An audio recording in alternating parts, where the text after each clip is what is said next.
తెలుగు వారి #1 choice Telugu matrimony. పోలీసులేమో answer please అంటున్నారు, ఆయనేమో సైలెన్స్ ప్లీజ్ అని అంటున్నారు. కస్టడీలో ఆయన నుంచి ఒక్క ప్రశ్నకు కూడా పోలీసులు సమాధానం రాబట్టలేకపోయారు. సైలెన్స్ ఫార్ములాని ఆయన సైలెంట్గా ఫాలో అయిపోతుంటే పోలీసులు కూడా చేసేదేమీ లేక సైలెంట్ అయిపోతున్నారట. ఒక్క ప్రశ్నకు కూడా సమాధానం చెప్పకుండా మౌనమే నా భాష అన్నట్టు కూర్చున్న మాజీ మంత్రి గారికి ఒక నమస్కారం పెట్టి సారిక మీరు దయచేయండి అనేసారట. లైబ్రరీలో సైలెన్స్ ప్లీజ్ అనే బోర్డు ఉంటుంది.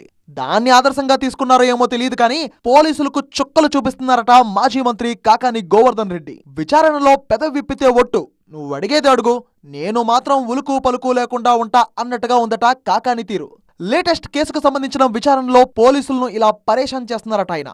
ఏదైనా గుచ్చి ప్రశ్నిస్తే గుర్తులేదు, తెలీదు, మర్చిపోయా, ఇంకా ఏమైనా కావాలంటే మా లాయర్ని సంప్రదించండి అంటున్నారట కాకాని గోవర్ధన్. 2 రోజుల కస్టడీలో ఎంత కష్టపడినా సరే ఆయన చేత పెదవి విప్పించలేక పోలీసులే విచారణకు ఫుల్ స్టాప్ పెట్టి రిమాండ్కు పంపించేశారని రాజకీయ వర్గాలు అనుకుంటున్నాయి.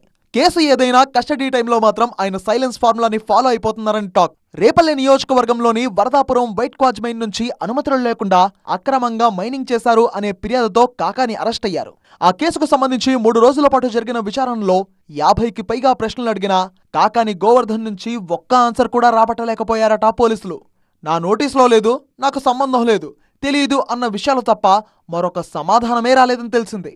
సర్వేపల్లి నియోజకవర్గంలోని చెరువుల నుంచి అక్రమంగా గ్రావెల్ తరలించారని, అలాగే ఎంపీ మాగుంట శ్రీనివాసులు రెడ్డి సంతకం ఫోర్జరీ చేశారంటూ కాకానిపై ఓ కేసు నమోదైంది. ఇక కృష్ణపట్నం పోర్ట్ సమీపంలో టోల్గేట్ పెట్టి కంటైనర్ లారీల నుంచి డబ్బులు వసూలు చేశారంటూ మరో కేసు కూడా మాజీ మంత్రిపై నమోదైంది. అయితే గ్రావెల్ అక్రమ రవాణా కేసుకు సంబంధించి కృష్ణపట్నం పోర్ట్ పోలీస్ స్టేషన్లో కాకాని గోవర్ధన్ రెడ్డిని 2 రోజుల పాటు పోలీసులు విచారించారు. అయితే కాకాని నుంచి ఎలాంటి సమాధానాన్ని సిట్ రాబట్టలేకపోయిందని తెలుస్తోంది. సైలెన్స్ ఫార్ములాను కాకాని సైలెంట్ గా ఫాలో అయిపోయారట. దీంతో 2వ రోజు మధ్యాహ్నం 3 గంటలకే విచారణ నిలిపివేసి కోర్టులో హాజరుపరిచి ఆ తర్వాత నెల్లూరు సెంట్రల్ జైలుకు కాకానిని తరలించారు. మొత్తానికి కాకాని సైలెంట్ ఫార్ములాని ఛేదించలేక పోలీసులు కూడా సైలెంట్ అయిపోతున్నారట.